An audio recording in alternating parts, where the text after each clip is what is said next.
Six Music. They said it would never happen, but now it has. One of the greatest minds, most cerebral artists, visionary musicians and art producers of our times. Not me. Come on, I wouldn't talk about myself like that. That's for other people to say. I'm talking about someone who has helped create epochal music with the likes of Roxy Music, Robert Fripp, Bowie, Talking Heads, Carl Hyde, Coldplay, U2, and has written apps, computer jingles, film soundtracks. I'm exhausted already. We've not even started. He now has a new album coming out, which I think is number one in Japan, as a matter of fact. It's here in my hand in beautiful double gatefold vinyl. It's called The Ship, and it's Brian Eno. Good afternoon, Brian. Hello, Shaun. Nice to see you. Nice to produce you. In all seriousness, we've just had a little production meeting there where Brian was, because there are three LEDs, a green, yellow and red, and I'm colourblind, so they all look the same to me. So Brian just said, just back off the mic a little bit and I think you'll be fine. and keep the breath nice and husky. That's yes. Yeah, there we go. That BBC voice. This is the BBC. And you know what? It doesn't get better for me today, because not only have I been to your workspace to experience one of your studio spaces where your wonderful team have set up a 15-point or surround sound experience of the album, which Mary Ann Hobbs and I lay on the floor to listen to, which more about that in a second. But I'm meeting Brian Eno to talk in a pub in West London, so all the bucket list is virtually done now. The pub's just round the corner. We can't use my studio because there are people, for some inexplicable reason, laying on the floor all over the place there. It was just so beautiful, though. I mean, I think I'll go straight in with this, actually, because just to give you the listener an idea of what I just experienced, it started, to some degree, what you might expect. It's an ambient experience. I'm going to come to that word and try and draw some meaning out of it a little bit later. It starts with some quietude and it's atmospheric, but it becomes so much more.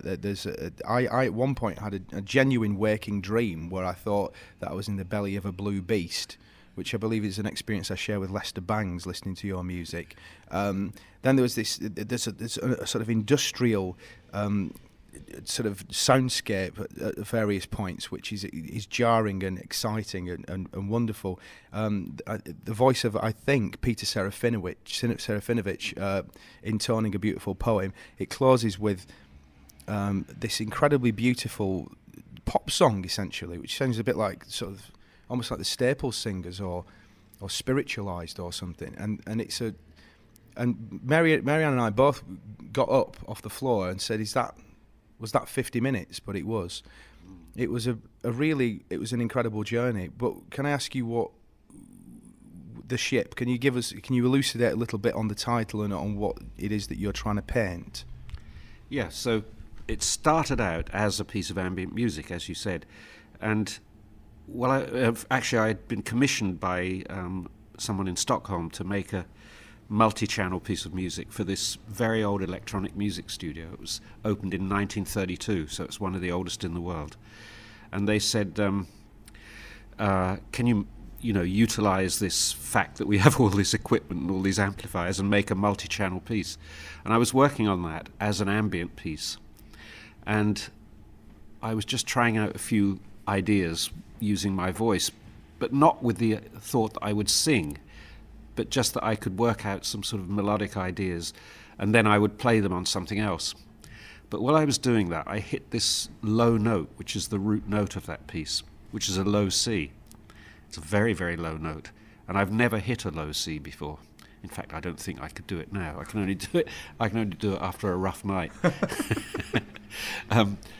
But I thought, wow, that's interesting that I can sing that. And suddenly I had this idea, what about, instead of making just an ambient piece that you walk around inside, which is coming at you from all different directions, what about making a song that you can walk around inside? So I suddenly had this idea of a song as a sort of three-dimensional structure of some kind, like a sculpture.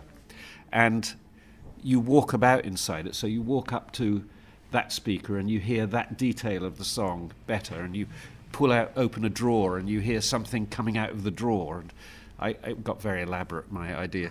It's not quite as elaborate in the realization as that. But anyway, it led me to this thought of making this, first of all, just that one song, The Ship. But then I liked the form so much, and I liked the feeling so much of being inside a piece of music, that I started making the rest of it then.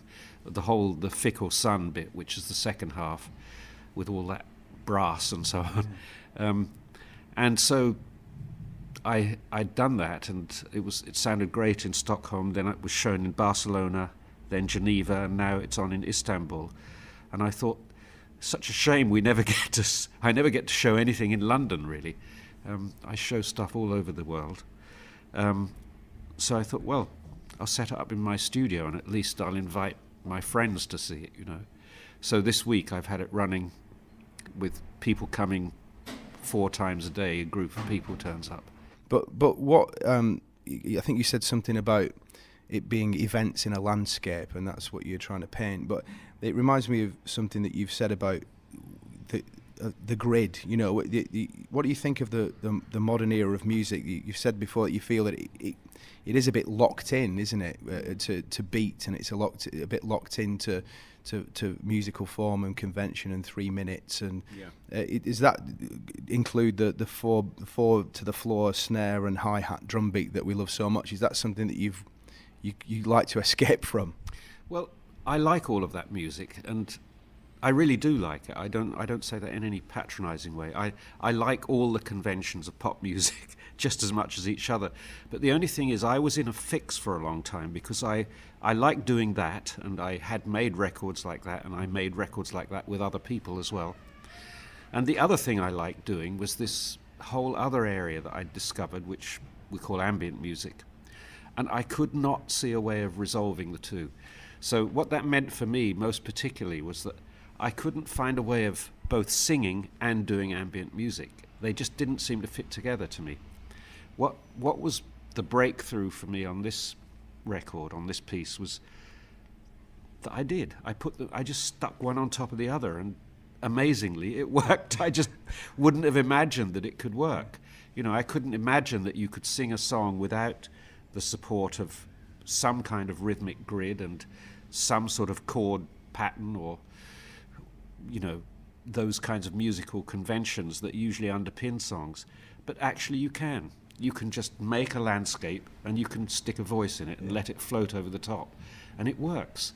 And I felt so incredibly liberated by that, because I could start singing again. I like singing. Well, this is the thing, because there are treatments often with every, because you're a manipulator of sound, and that includes your voice. It took me a while to realise this is Brian singing. This is great. This is because it's right straight to the source, and it's like you say, at the beginning is this incredibly low C, which is very resonant in the room. But it also reminds me a bit of somebody else that you've obviously influenced and you've worked with, like Carl Hyde's work with Underworld as well. That kind of idea that instead of just taking a 3-minute song structure, there's a kind of there's a sort of chant element to it as well. It's sort of, there's something Gregorian about it. Or is that one of the things that you're trying to do with these pieces, is to sit with a feeling for longer than a short space of time and see what comes out? Yeah, I think so, because, well, that's also part of the point of inviting people to a place to listen to it. It's different from putting on a record at home. If you put on a record at home, you can go into the kitchen, make a cup of tea, and go to the toilet and read a book, see what's on TV, all those other things you quite customarily do when you're listening to things. If you go to a place, it's a little bit like going to the cinema. You stop doing other things. You say, okay, this is an occasion in which I give this thing my attention. And I think a lot of the effectiveness of this show at my studio, and the other versions I've done of this, is that people stop doing all the other things they're doing. They don't realize, none of us realize how much we are distracting ourselves all the time, how many things we have going on. And to suddenly spend a while just doing one thing is quite amazing now. It's a sort of luxury. You pay for it. You pay a lot to go to the cinema now, to suddenly have the luxury of not doing a whole lot of things at the same time, but just having one experience. And I think it's interesting that you mentioned Carl Hyde, because he's been quite a big influence on the way I think about singing. He really sort of collages his voice onto the songs he makes. It's very interesting the way he makes songs, I think. And I think that was one of the things that kind of liberated me for this, of just thinking, I'll just stick a voice on top and see what happens. I won't try to pin it to the structure of the song. I won't try to thread it in. I'll just let it sit there and see whether it finds a place for itself. And it did, without all that much work. Actually, it happened rather naturally. Because the song at the end, because it is quite an unusual experience, because you've listened to about 40 minutes or so of this very beautiful soundscape, and you delivered to a different place. And then, funnily enough, I was just thinking at that point, it just came to me that sort of snare, bass, and drum thing we're a long way from that, and then it comes in, and there's this kind of quite conventional song at the end, and it's called "I'm Set Free." Is that what are you singing about that in a musical way at that point, or is that a more personal thing that you? That was an idea that I stole from somebody. I went to see this amazing play it's not a play, it's a sort of theatre choreographed dance performance by an Israeli director called Hofesh Shechter. It was called Patriot Mother. And I went to see it 4 times. I was so blown away by it. And its structure is quite similar to this piece. Or I should say my piece is quite similar to it. The structure is about 55 minutes of very, very angular, abrasive, quite industrial dancing and noise. Lots of noise. There's 5 power guitar players and 5 drummers, and then all these dancers moving in kind of insect-like and machine-like ways. And it goes on for a long, long time. And then it suddenly stops, just like that. And the dancers re-emerge backwards on the stage, and they recapitulate the whole thing backwards very fast. They do it in 5 minutes. And while that's happening, the music that's playing is a Joni Mitchell song, that song Both Sides Now, but the version she did with a big orchestra when her voice was very smoky. And the effect is so amazing to go from that world of steel and sharpness and aggression to that soft, big world that I thought, wow, that's the best trick I've seen for a long time. And then when I was working on this piece, I suddenly thought, that's how I'd like to end this. I'd like to really take you emotionally to a quite different place. And then I remembered that song. I recorded that about 15 years ago. So it's quite old. I've had it for all that time, and it's been sitting there, and I've never known what to do with it. I didn't want to release just that song on its own. It didn't really fit on any of my other albums. But suddenly that seemed like exactly the right thing. It's funny that after that, so that can that happen with pieces, that they just find a home, and it's, they're out of context, and all of a sudden they've got a perfect context. Yeah, I think so. I've got a lot of music that I haven't released. In fact, I was looking at my archive the other day, and it had the frightening number 4,180. The pieces of music that are unreleased that you have? Yes. Now, I should say that some of those quite a lot of those are duplicates, and some of them are a few seconds long. Yeah. But I would say that there are probably 1,000 unreleased pieces, something like that, and they're unreleased either because they're rubbish or because they're so brilliant that I haven't yet quite realised how brilliant they are. You're so ahead of yourself and everybody else. It could be another 80 years. I might never catch up with them. It's an amazing thought. But then people are saying that about Prince, aren't they? And that's probably true of Prince, because if there's anybody as prolific as him, apart from Mark E. Smith and possibly now yourself, I don't know. But what happens to... Do you think about that? You think, well, will that always remain sort of under wraps, or do you have a plan to eventually let it go? Well, what seems to happen with me is that I don't finish anything until I have a reason to finish it. So I start a lot of things, and I usually start them as kind of a thought experiment of some kind, or just I think, oh, that's a nice noise, that's a nice sound I've just made here on this synthesizer. I'll just make a little piece just so I can remember that sound, really. It's often more for my memory, because otherwise I'll forget that I ever made it and never use it for anything. So I just play something, and then it goes into the archive, and I forget about it completely. And then, somebody might come and say, I'm making a film about hammerhead sharks or anything. Have you got some music for something like that? And so then I'll go to the archive, and I think, oh, that's nice, that would work. Yeah. Just got to finish that off.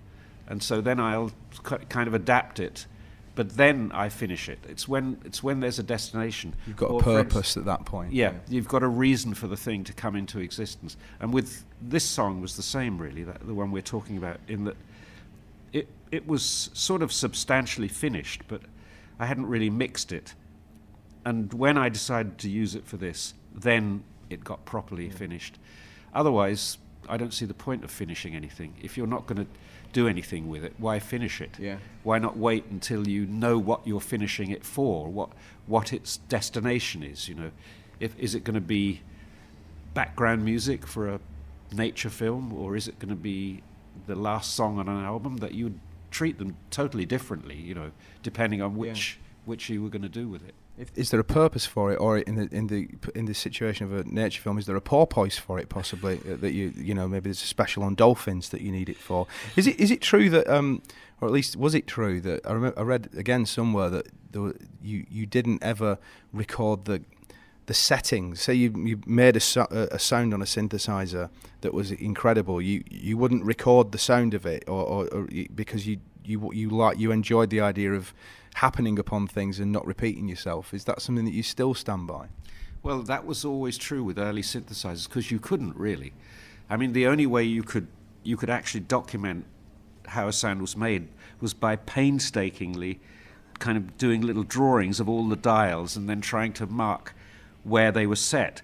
And even that wasn't at all effective, because a very slight error in the setting of the dial, and when you're talking about 30 or 40 dials, and there's a possibility of a 2% error in each one, you're never going to get that alchemy again. No, and what I saw so often happening in studios, and I really can't bear, is what I call first take-itis, where something amazing happens, and people then spend all their time trying to recreate that. Yeah. And you just think, please, let's just forget it. It happened. Yeah. It's gone. We can remember it. Let's just start anew and not try to recreate something. It can be deadly. It can kill a session completely. Is that part of being a good producer, and what you bring to a session like that? Is because it gives, everybody has that feeling about your work, that the one thing that you're terrified of is being bored. And I remember again somewhere you saying that you could have had that path after Roxy, for instance. You kind of, for a moment, you were going to be fronting a band, and then you just thought, what could be more boring than that? Is that really true? I have to say that a lot of the decisions I've made in my life have been sort of negative decisions about what I didn't want to do. Like my most important negative decision was quite early on when I was young, thinking I'm never going to have a job. And I knew that very early on, and I knew that I was ready to turn to crime if necessary to avoid having a job. I think it was partly because coming from a working class family and seeing my dad coming home from work so tired with no energy left to do anything. I remember one night him falling asleep into his dinner. Oh. And that sounds like me most nights, to be honest, Brian. But I totally and utterly empathise with your father, though. I know I've got. Otherwise, it will be a hostage situation if I don't let you go in a second. But whilst I've got you here, I was, talking about playing the guitar, and it takes me on my mind to Robert Fripp, which takes me on my mind to David Bowie, and of course David passed away early this year, and it's a question that you must get asked a lot. But I just wondered if you had any ruminations on the time that you worked with David as a producer, as to any any moments that came through in the last few weeks and months that you were particularly, made you think warmly of your time with him, working with him? Oh, well, I always think warmly of that time because we were always joking.